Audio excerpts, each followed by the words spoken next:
అరుణాచల శివ అరుణాచల శివ అరుణాచల శివ అరుణాచల అరుణాచల శివ అరుణాచల శివ. తమిళనాడులోని సుప్రసిద్ధ పుణ్యక్షేత్రం అరుణాచలం. ఇక్కడ అపీత కుచాంబ సమేతుడై స్వయంభూగా వెలిసిన అరుణాచలేశ్వరుణ్ణి ఎంతోమంది భక్తులు దర్శించుకుంటారు. అక్కడ భగవాన్ రమణ మహర్షి ఆశ్రమాన్ని దర్శించుకొని ఆయన చూపిన బాటలో పయనిస్తూ మోక్ష సాధనకు కృషి చేస్తున్నవారు ఎందరో ఉన్నారు. జీవితంలో ఒక్కసారైనా తిరువన్నామలై వెళ్లి గిరి ప్రదక్షిణ చెయ్యాలని తపిస్తున్నవారు ఎందరో. అటువంటి సుప్రసిద్ధ పుణ్యక్షేత్రాన్ని తలపించేలా ఆంధ్ర అరుణాచలంగా భాసిల్లుతోంది ప్రత్తిపాడు మండలం రాచపల్లిలోని శ్రీరమణ సేవాశ్రమం. ఇది ప్రముఖ ఆధ్యాత్మిక కేంద్రంగా విరాజిల్లుతూ స్వామి రామానంద స్వామివారి ఆధ్వర్యంలో 3 దశాబ్దాలుగా అనేక మందిని ఆధ్యాత్మిక పదంలో నడిపిస్తోంది. రమణ మహర్షి మార్గంలో పయనిస్తూ సంఘహిత కార్యక్రమాలు చేపడుతోంది. సత్సంగం, సేవ అనే 2 సాధనాలతో మానవ సంబంధాలను బలోపేతం చేసేందుకు త్రికరణ శుద్ధిగా నిరంతర కృషి చేస్తోంది. రాచపల్లికి చెందిన కవల బ్రహ్మచారులు రమణానంద, లక్ష్మణానందలు ఆధ్యాత్మిక సాధన చేస్తున్న క్రమంలో రమణ మహర్షి బోధనలకు ఆకర్షితులయ్యారు. వీటి ద్వారా సమాజ అభివృద్ధికి దోహదపడాలని ఆకాంక్షించారు. ఈ నేపథ్యంలో భక్తుల విరాళాలతో 1990 ఆగస్టు 15వ తేదీన 16వ నెంబరు జాతీయ రహదారిని ఆనుకుని రాచపల్లి సమీపాన 4 ఎకరాల స్థలాన్ని సమకూర్చుకొని ఈ ఆశ్రమం ఏర్పాటు చేశారు. రమణ మహర్షి ప్రధాన ఆలయం, ధ్యానమందిరం నిర్మించారు. ఈ ఆశ్రమాన్ని ఆనుకుని శ్రీ అపీత కుచాంబ సమేత అరుణాచలేశ్వర స్వామి ఆలయాన్ని, దక్షిణామూర్తి, గణపతి, కుమారస్వామి ఉపాలయాలను కూడా నిర్మించారు. క్రమంగా ఈ ఆధ్యాత్మిక కేంద్రాన్ని ఆంధ్ర అరుణాచలంగా తీర్చిదిద్దారు. ఈ ఆంధ్ర అరుణాచలం గురించి ఆలయ ప్రధాన అర్చకులు వెంకటరామ సత్యనారాయణ సర్కార్ ఎక్స్ప్రెస్తో మాట్లాడుతూ, తమిళనాడులోని అరుణాచలం గురించి బహుశా అందరికీ తెలిసి ఉండొచ్చు, కానీ ఆంధ్ర అరుణాచలం గురించి కూడా చాలామందికి తెలియాల్సిన అవసరం ఎంతైనా ఉంది. ఎంచేతంటే రామస్వామి అనే ఒక భక్తుడు ఈ ఆలయ నిర్మాణాన్ని కోరుకోవడం, అదేవిధంగా దీనికి ఎంతో పేరు ప్రఖ్యాత రావడం జరిగింది. అసలు ఆంధ్ర అరుణాచలం అంటే ఏమిటి, ఆంధ్ర అరుణాచలం సంబంధించిన ప్రాశస్త్యం గురించి మన దగ్గర ప్రధాన అర్చకులు ఉన్నారు, వారి అడుగు ద్వారా తెలుసుకునే ప్రయత్నం చేద్దాం. నమస్కారం. అసలు ఏంటండి చరిత్ర ఏంటి, దీనికి సంబంధించి వివరాలు మా ప్రేక్షకుల కోసం చెప్పండి. హరి ఓం శ్రీ గురుభ్యో నమః. ఓం శ్రీ మహాగణాధిపతయే నమః. ఓం శ్రీ అపీత కుచాంబా సమేత శ్రీ అరుణాచలేశ్వర స్వామినే నమః. ఓం శ్రీ అరుణాచలేశ్వరాయ నమః. జై శ్రీ అరుణాచలేశ్వర స్వామినే నమః. శ్రీ భగవాన్ శ్రీ రమణ మహర్షే నమః. శ్రీ స్వామి రామానంద స్వాముల వారికి జై. ముందుగా ఈ ఛానల్ వీక్షిస్తున్న భక్తులందరికీ కూడా శ్రీ అపీత కుచాంబా సమేత అరుణాచలేశ్వర స్వామివారి దేవస్థానం తరపున అందరికీ స్వాగతం, సుస్వాగతం, నమస్కారాలండి. ఈ ఆంధ్ర అరుణాచలం అనే క్షేత్రం 2020 మార్చి 6వ తారీఖున శ్రీ అరుణాచలేశ్వర స్వామివారు అపీత కుచాంబా సమేతుడై స్వామివారిని ప్రతిష్ఠించడం జరిగిందండి. ఈ ఆలయం మా గురువులైనటువంటి భగవన్ శ్రీ రమణ సేవా ఆశ్రమ వ్యవస్థాపకులైన శ్రీ స్వామి రామానంద గారు ఈ ఆశ్రమాన్ని, ఈ అపీత కుచాంబా సమేత అరుణాచలేశ్వర స్వామి వారి దేవస్థానాన్ని ట్రస్టు నిర్వహణలో ఈ స్వామివారిని ఆలయం నిర్మాణం జరిగిందండి.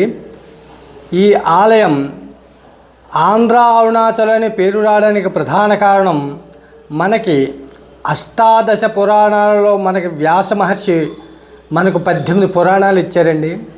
అందులో స్కాంద పురాణంలో శ్రీ అపీత కుచాంబా సమేత అరుణాచలేశ్వర స్వామి వారి యొక్క విశిష్టత అంతా కూడా తమిళనాడులో గల అరుణాచల క్షేత్ర మహిమ, అరుణాచల శివ నామం గురించి కూడా విశేషంగా వర్ణించబడిందండి. అది చాలా గొప్ప విశేషవంతమైన స్కాంద పురాణం అండి. మా గురువు గారైనటువంటి స్వామి రామానంద గారు ఇక్కడ ఉన్న ప్రజలందరినీ ఉద్ధరించడానికి ఆయన సంకల్పించి నామస్మరణ మాత్రమే ముక్తినిచ్చే అరుణాచల క్షేత్రము, అరుణాచల శివ నామం గురించి వారు తెలుసుకుని మన ప్రజలను ఏ విధంగా అయినా ముక్తి మార్గంలో ప్రయాణింపజేయాలన్న ఒక ఉద్దేశంతో, సంకల్పంతో ఈ ఆంధ్ర అరుణాచలం అనే క్షేత్రాన్ని నిర్మించడం జరిగిందండి. ఈ ఆలయంలో అరుణాచలేశ్వర స్వామితో పాటు అమ్మవారు, అపీత కుచాంబ అమ్మవారు, శ్రీ విజయ గణపతి స్వామివారు, శ్రీ సుబ్రహ్మణ్యేశ్వర స్వామివారు, అలాగే లక్ష్మీ హయగ్రీవ స్వామివారు, సూర్యనారాయణమూర్తి స్వామివారు, దక్షిణామూర్తి స్వామివారు, నవగ్రహ మండపం, క్షేత్రపాలకుడైనటువంటి కాలభైరవ స్వామి, అలాగే గంగా పుష్కరిణి ఉందండి ఈశాన్యంలో. ఆ గంగా పుష్కరిణిలో ప్రపంచంలో మన భారతదేశంలో మా స్వామివారు స్వామి రామానంద గారు ఎంతో భరతమాత అంటే ఎంతో విశిష్టమైన గౌరవ మర్యాదలతో అమ్మవారికి భరతమాత యొక్క మూర్తిని ప్రతిష్ఠించడం జరిగిందండి. పుష్కరిలో గంగామాతను కూడా ప్రతిష్ఠించడం జరిగింది. ప్రతిరోజు కూడా అమ్మవారికి గంగామాతకు కూడా గంగా పుష్కరిలో దీప నైవేద్యాలతో విరాజిల్లుతూ ఉన్నారండి. అలాగే ఆలయం లోపల శివనాయనారులైనటువంటి మహాభక్తులు, పరమ భక్తాగ్రేసులైనటువంటి 63 నాయనార్లు కూడా శ్రీ అపీత కుచాంబ సమేత అరుణాచలేశ్వర స్వామి వారి ఆలయం లోపల వచ్చిన భక్తులందరినీ కూడా ఉద్ధరించడానికి 63 నాయనార్లు కూడా కొలువుదీరి ఉన్నారండి. కావున భక్తులందరూ కూడా శ్రీ అరుణాచలేశ్వర స్వామి వారిని దర్శించుకుని వారి సంకల్పార్థం ఏ అయితే సంకల్పంతో వచ్చారో వారి అనుగ్రహాన్ని, అరుణాచలేశ్వర స్వామి అనుగ్రహం ఖచ్చితంగా వారికి ఉంటుందని మేము తెలియజేస్తున్నామండి. అంటే ఈ ఆలయంలో 63 మంది నయనాలని కూడా నెలకొల్పడానికి గల కారణం ఏంటి? మనకి పెరియ పురాణం అనే ఒక గ్రంథం ఉందండి. ఆ పెరియ పురాణం అనే గ్రంథంలో ఈ నాయనార్ల యొక్క విశిష్టత ఎంతో ప్రాచుర్యం, ఎంతో ఇంచుమించు పాండ్యులు చోళుల కాలం నాటి కూడా ఈ నాయనాలు ఆ కాలం నాటి వారండి. అయితే మనకి శ్రీకాళహస్తి వెళితే తెలుస్తుంది శివుడు అనుగ్రహం ఎంత గొప్పగా ఉంటుందన్నది. శ్రీకాళహస్తి క్షేత్రంలో శివుడు కింద ఉంటారు. భక్తాగ్రేసుడైనటువంటి భక్త కన్నప్ప తనకన్నా పై స్థాయిలో ఆలయం నిర్మించి ఉందండి. అందుచేత కూడా మనకి 63 నాయనార్లో కూడా మన భక్త కన్నప్ప ఉన్నారండి. దీనికి ప్రధాన కారణం భగవంతుడు ఎప్పుడు కూడా భక్తులు ఎక్కడుంటే భగవంతుడు అక్కడే ఉంటారని ఒక నానుడి. అందుచేత వారందరూ కూడా శివుల్లో స్వయంగా ఐక్యమైనటువంటి భక్తాగ్రేసులు. అందుచేత వారిని కూడా ఎక్కడో విశేషవంతమైన అరుణాచలం, శ్రీశైలం, శ్రీకాళహస్తి, రామేశ్వరం, ఇటువంటి పెద్ద ఏకాంబరేశ్వరం, ఇటువంటి ఆలయాల్లోనే, జంబుకేశ్వరం, ఇటువంటి పెద్ద పురాతన ఆలయాల్లోనే ఈ నాయనార్ల మూర్తులు ఉంటాయి. కానీ మా స్వామి రామానంద గారు నాయనార్లు కూడా పెద్ద పీట వేసి వారిని కూడా మన ఆలయంలో అరుణాచలేశ్వరుడు అనుగ్రహంతో అరుణాచలేశ్వర స్వామి నాయనాన్ని ప్రతిష్టాపన చేసుకున్నారని మన స్వామి గారు చెబుతూ ఉంటారండి. ఇప్పుడు ఆంధ్ర అరుణాచలాన్ని సందర్శించాలంటే ఏ పుణ్య దినాల్లో సందర్శించాలి? ఎప్పుడు జనరల్గా ఈ స్వామిని దర్శిస్తే బాగుంటుంది? ఈ ఆంధ్ర అరుణాచలేశ్వర స్వామిని ఎప్పుడైనా దర్శించుకోవచ్చండి. కానీ ప్రతిరోజు కూడా స్వామివారికి విశేషమైన అభిషేకం పంచామృతాలతో రుద్రాభిషేకం జరుగుతుంటుందండి. సోమవారం అయితే విశేషంగా జరుగుతూ ఉంటుంది. సోమవారం నాడు 10 లీటర్ల పాలు, 10 లీటర్ల పెరుగు, 2 కేజీలు తేనె, 2 కేజీల నెయ్యి, 8 కేజీల పంచదార, ఇంకా 8 రకాల పళ్ళ రసాలు, 3 కేజీల విభూది, 3 కేజీల చందనం, 3 కేజీల పసుపు, 3 కేజీల కుంకుమ, రోజు వాటరు, ఇలాగ మొత్తం 21 రకాలతో ప్రతి సోమవారం కూడా విశేషంగా స్వామివారికి అత్యంత శక్తివంతమైన అభిషేకం జరుగుతుంటుందండి. ప్రతిరోజు అభిషేకం ఉంటుంది. కాకపోతే చేయించుకునే భక్తులు ఎక్కువగా సోమవారం నాడు విశేషంగా వస్తూ ఉంటుంటారు. సుదూర ప్రాంతాల నుంచి రాజులు, అమలాపురం, భీమవరం, పాలకొల్లు, గుంటూరు, వైజాగ్ ఇలాగ చాలా సుదూర ప్రాంతాల నుంచి అక్కడి నుంచి ఎక్కువగా వస్తుంటుంటారండి. ఇక్కడ యొక్క స్వామివారి అభిషేకం చూసిన వెంటనే వాళ్ళ మనోభావం ఏముంటుందంటే మా కోరిక ఇక్కడే నెరవేరిపోయింది ఒక దృఢ సంకల్పంతో చూసి మనసుతో ఆ మనసు నిండా స్వామివారి అనుగ్రహం పొంది ఆనంద బాష్పాలతో వారు తిరిగి ప్రయాణం ఇంటికి వెళ్తారండి. ఇంటికి వెళ్ళిన 40 రోజులు తిరగకుండానే మేము ఏ సంకల్పం అయితే స్వామివారి అభిషేకం చేయించుకున్నామో అది మాకు ఖచ్చితంగా నెరవేరిందని కృతజ్ఞతాపూర్వకంగా స్వామివారి మళ్ళీ దర్శనం చేసుకొని వచ్చి వాళ్ళే మాకు చెప్పి వెళ్తూ ఉంటుంటారు. అంటే ఏ క్షేత్రానికి లభించినంత ప్రాచుర్యం ఈ క్షేత్రానికి చాలా తక్కువ కాలంలో లభించింది. అంటే ఈ ఆంధ్ర ఈ అరుణాచలానికి ఉన్న అంత ప్రాశస్త్యం ఏంటి, ఎందుకు ఇంత తక్కువ టైంలో ఎంత ప్రాచుర్యం పొందింది? ఒకటండి, మా గురుదేవులైన స్వామి రామానంద గారు ఈ ఆలయానికి ఎంతో వారు ఇప్పుడు వరకు గడిపిన ఆ సంకల్పం అరుణాచలేశ్వర స్వామి ఆలయం నిర్మించాలనే సంకల్పం వచ్చిన కానించి కూడా ఎంతో ఎనలేని కృషి చేసి ఈ ఆలయాన్ని నిర్మించడం జరిగిందండి. బహుశా దానికన్నా ముందు ఆలయం కట్టాలన్న ఒక సంకల్పం వచ్చినప్పుడు 5 సంవత్సరాలు ఇక్కడ అరుణాచల శివ అనే నామం ప్రతిరోజు కూడా రోజుకి 24 గంటలు 5 సంవత్సరాలు నిర్విరామంగా కొనసాగిందండి. ఆ నామం యొక్క శక్తి కృష్ణార్జున్ ఏంటంటే ఏ ఊరు మీది? ధర్మవరం. అది ఎప్పటి నుంచి వస్తున్నారు ఈ అరుణాచలం? 19 నుంచి అండి. 2019లో స్టార్ట్ చేశారండి. ఇంక అప్పటి నుంచి వస్తానండి. ఏంటంటే అంటే ఈ అరుణాచలం ప్రత్యేకత ఏంటి? ప్రత్యేకత అంటే అండి, ఇక్కడ ప్రతిష్ట ఎలా జరిగిందన్నది చూసామండి. అరుణాచలం వెళ్ళేవాళ్ళండి అక్కడికి, తమిళనాడు.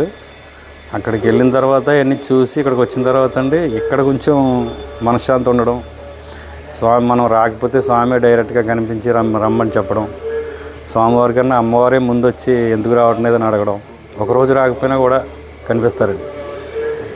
చాలామంది గురువులు వచ్చి స్వామి ఇక్కడికే వచ్చేసారని చెప్పడం, ఆ విధానం బాగుందండి. ఇక్కడికి వస్తే ప్రశాంతంగా ఉంటుందండి. మనం ఏ పని అనుకున్నా క్లియర్గా జరుగుతుందండి. నేను ఒక నెల నుంచి కొన్ని కారణాలు రాలేదండి.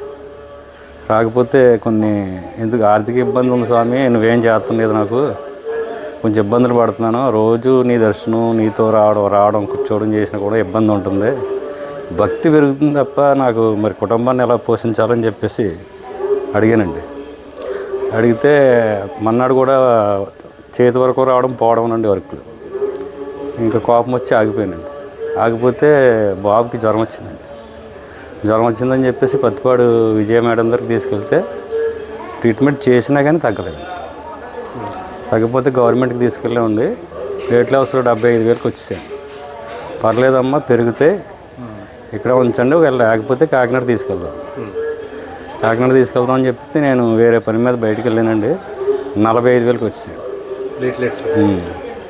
వచ్చిన తర్వాత వెంటనే ఫోన్ చేస్తే కాకినాడ తీసుకెళ్ళిపోయి అక్కడ పెట్టిన తర్వాత 35,000కి వెళ్ళిపోయింది. మొత్తం డాక్టర్లో మాకు తెలుసున్న ఆయన ఉన్నాడండి, బాబ్జీ గారు అని, వాళ్ళ అమ్మాయి, మొత్తం ముగ్గురు అందులోనే ఉంటారండి జీజీహెచ్లో. ఇంకా వాళ్ళు ఉన్నారు కదా అన్న ధైర్యంతో అక్కడ పెట్టాము. ఎంత పెట్టినా అండి పెరిగి కదండి. ఏ టెస్ట్ చేసినా ఏ టెస్ట్లోనే ఏమీ లేదండి. మొత్తం బ్లడ్ తీయడం, 4-5 చోట్లకి పంపించి టెస్టులు చేయడం ఏమీ లేదండి. 35,000 ఉండేది. వాళ్ళు వచ్చి డేంజర్ జోన్ అమ్మ, వాంతిలో బ్లడ్ పడినా, మామూలుగా మోషన్స్లో బ్లడ్ పడినా డేంజర్కి వెళ్ళిపోతాడు అబ్బాయి, కోమలోకి వెళ్ళిపోతాడు అని. మళ్ళీ టెస్ట్ చేస్తే ఏ టెస్ట్లో ఏం దొరికింది కదా, ప్లేట్లెస్ మాత్రం పెరిగి కదండి. అప్పుడు నేను ఏదో తప్పు చేసుకుంటాను, ఎక్కడో ఏదో తేడా జరిగిందని అలా ఆలోచించాను. ఇక్కడ నా ఫోటోలు వాట్సాప్లోకి వచ్చినాయన్నీ ఒకసారి లోడ్ ఎక్కువైపోద్దని డిలీట్ చేసేస్తాం కదండి, ఏవీ లేవండి. వీళ్ళు నందాభిషేకం గురించి ఒక ఫోటో పెట్టారండి, అమ్మవారు అయ్యవారిని కలిపి పెట్టారు. అది జూమ్ చేసండి, ఆ బ్లడ్ వాళ్ళు ఇచ్చిన స్లిప్ అక్కడ పెట్టి, నేను చేసిన తప్పు ఇది ఒకటే, మీ దగ్గరికి రావడం మానేశాను. అమ్మవారు వచ్చి కనిపించినా కూడా వద్దామని గేటు దాకా రావడం అండి, మనసొప్పుగా మళ్ళీ వెళ్ళిపోవడం. అప్పుడు అక్కడ పెట్టి, నేను చేసిన తప్పు ఇదే స్వామి, డైలీ వస్తాను, ఇంతగా తప్పు నేను ఏం చేయలేదు, ఎవరికైనా ఏం చేయలేదు అని చెప్పి అక్కడ పెట్టి ఆ శాంపిల్ లోపలికి ఇచ్చాను. 94,000కి వచ్చింది.